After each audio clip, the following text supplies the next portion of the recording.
Hello and good evening. This video is about emergency. तो सबसे पहले थोड़ा सा हम इमरजेंसी को समझ लेते हैं। देखिए, इमरजेंसी आपने बस में या प्लेन में या ट्रेन में आप ट्रैवल करेंगे, ट्रेन में तो नहीं पर बस या प्लेन होता है, ठीक है। उसमें आपने देखा होगा कि एक इमरजेंसी एग्जिट होता है, ठीक है, इमरजेंसी डोर होता है ना। नोटिस करा होगा मे बी, नहीं तो अगली बार जब आप चाहें तो ज़रूर नोटिस करें। तो जिस तरीके से देखिए वहाँ पर होता है, उसी तरीके से कंट्री में भी इमरजेंसी कभी भी सिचुएशन क्रिएट हो सकती है।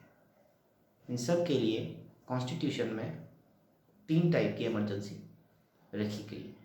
Now first emergency is national emergency, second emergency is state emergency, third is financial emergency. Article अगर याद कर सकते हैं तो वेल एंड गुड, नहीं कर सकते तो कोई बात नहीं। 352, 356 एंड 360।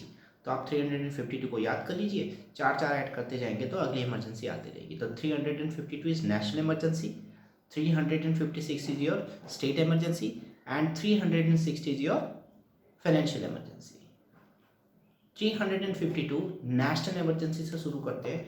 नाउ नेशनल इमरजेंसी देश में जो लगेगी, ठीक है। Now when there is war or threat of war from external or internal, ठीक है।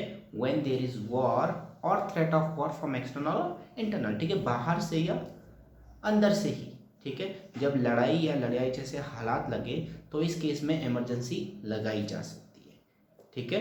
कौन लगाएगा? योर प्रेसिडेंट, प्रेसिडेंट इसे लगाएगा, ठीक है। यह आता है आपका आर्टिकल 352 के अंडर में। नाउ समझते हैं कि एक्सटर्नल वॉर इज, मान लीजिए इंडिया पर पाकिस्तान या चाइना कहीं से भी अटैक होता है, उसे आप कहेंगे इमरजेंसी।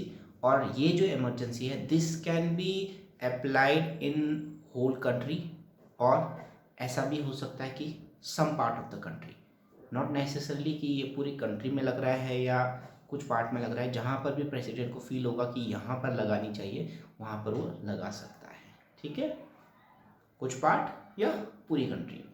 यह है आपकी national emergency.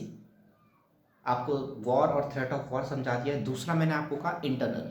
Internal disturbance means to say armed rebellion जिसे आप कहते हैं, ठीक है। आर्म्ड रेबिलियन यूज होता है वर्ड, आर्म्ड रेबिलियन यानी अंदर, यानी जिसे आप कहते हैं विद्रोह, ठीक है। अंदर ही जब विद्रोह हो जाए किसी के किस्म का, तो वो होता है आपका आर्म्ड रेबिलियन, ठीक है। क्योंकि देखिए डेमोक्रेसी है तो डेमोक्रेसी में होता है स्ट्रगल कई बार, ठीक है। बट जब आर्म्ड रेबिलियन हो जाए, ठीक है, जब वो विद्रोह थोड़ा सा आर्म्स वगैरह वहाँ पे यूज़ होने लग जाए, तो वो हो जाती है आपकी नेशनल इमरजेंसी की सिचुएशन, ठीक है। सेकेंड इमरजेंसी पे आते हैं। सेकेंड इमरजेंसी जो आपके state emergency, article is 356। State emergency जिसे आप कहते हैं कॉन्स्टिट्यूशनल इमरजेंसी ऑल्सो, ठीक है। स्टेट इमरजेंसी कब लगेगी?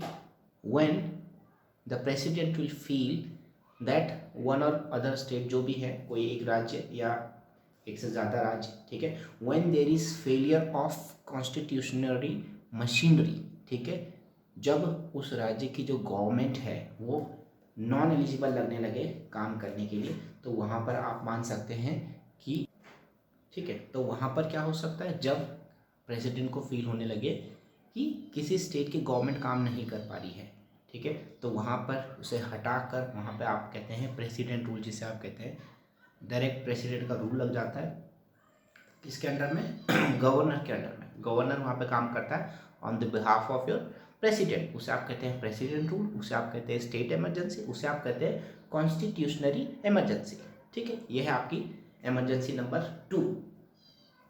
Emergency number 3, article 360, financial emergency यानी मनी से रिलेटेड इमरजेंसी, ठीक है। कभी अगर ऐसा हो जाए कि फाइनेंशियली कंट्री वीक हो जाए, ठीक है, ऐसा लगने लगे कि पैसे की कमी हो रही है, तो वहाँ पर फाइनेंशियल इमरजेंसी लगा दी जाएगी। फाइनेंशियल इमरजेंसी के दौरान बहुत सारी चीज़ें हो सकती हैं, जैसे जो एम्प्लॉयज़ हैं उनकी सैलरी थोड़ी बहुत कट हो सकती है, ठीक है, जो ट्रिप्स वगैरह होते हैं या बहुत सारे बेनिफिट्स होते हैं मिनिस्टर्स को मिलने वाले, वो कट डाउन हो सकते हैं, ठीक। तो बहुत सारे अपने खर्चे कंट्रोल करने के लिए गवर्नमेंट वहाँ पे कुछ भी जो भी उन्हें नेसेसरी स्टेप्स लगेंगे वो ले सकते हैं। इसे आप कहते हैं फाइनेंशियल इमरजेंसी यानी पैसे से संबंधित जो इमरजेंसी होती है। नाउ एक चीज़ और समझनी होगी जो आपको, मैंने जैसे कहा कि आपको क्या होता है, देखिए जब भी इमरजेंसी लगती है उसे कौन लगाता है, उसे लगाता है आपका प्रेसिडेंट, ठीक है। लेकिन now for this emergency president can apply emergency after a return recommendation from the cabinet. Cabinet होता है, कैबिनेट आपको कभी और समझाएंगे, जो कैबिनेट मिनिस्टर्स होते हैं उनसे रिटर्न रिकमेंडेशन होना चाहिए, तब ही प्रेसिडेंट आपका इमरजेंसी लगा सकता है, ठीक है। जो नेशनल इमरजेंसी होती है उसमें जो रिटर्न रिकमेंडेशन चाहिए होता है, ठीक है, वो उसके बाद ही हो पाता है, क्योंकि 1975 के टाइम पे, ठीक है, इमरजेंसी लगी थी उस टाइम पे, ठीक है। और इमरजेंसी जो लगी थी उस दौरान इंदिरा गांधी की गवर्नमेंट थी, और इंदिरा गांधी ने ही उस टाइम पे रिकमेंड करा था और प्रेसिडेंट ने लगा दी थी। उसके बाद 1978 में एक एक्ट आता है, एक बिल आता है, और उसके बाद यहाँ पर ये मैंडेटरी कर दिया गया कि अब इमरजेंसी लगाने के लिए प्रेसिडेंट को रिटर्न रिकमेंडेशन चाहिए होगा कैबिनेट मिनिस्टर्स से, ठीक है। जो कैबिनेट है उनसे रिटर्न रिकमेंडेशन चाहिए होगा, यानी सिर्फ प्राइम मिनिस्टर के कहने पर ही अब आप इमरजेंसी नहीं लगा सकते हैं, ठीक है। इसके अलावा एक चीज़ वहाँ पे और आया है, आर्म्ड रेबेलियन, जिसके बारे में मैंने बात करी, वो थोड़ा सा मैंडेटरी नहीं है, इसलिए मैं छोड़ रहा हूँ। डिटेल में अगर देखिए, क्योंकि ऐसा तो है नहीं कि ये कोई आईएएस का एग्ज़ाम है, ठीक है। ये जो एग्ज़ाम जो वीडियो बनाए जा रहे हैं, ये सैनिक स्कूल आरएमसी या मिलिट्री के लिए बनाए जा रहे हैं, नवोदया, ओलंपियाड, ठीक है। तो ये मोस्टली उन क्लासेस के लिए बनाए जा रहे हैं, क्लास 6 to 10, तो इतनी ज़्यादा डिटेल आपके लिए नहीं मैंडेटरी है, ठीक है। आपसे पूछा नहीं जाएगा, इसलिए वो सारी चीज़ें छोड़ देंगे। लेकिन जैसे जैसे आप आगे जाएंगे तो आप आर्म्ड रेबेलियन के बारे में भी थोड़ा सा डिटेल में पढ़ेंगे, ठीक है, क्योंकि उसका भी कुछ चेंजेस वहाँ पे लाए गए थे। अभी यही है इमरजेंसी के लिए। Thank you.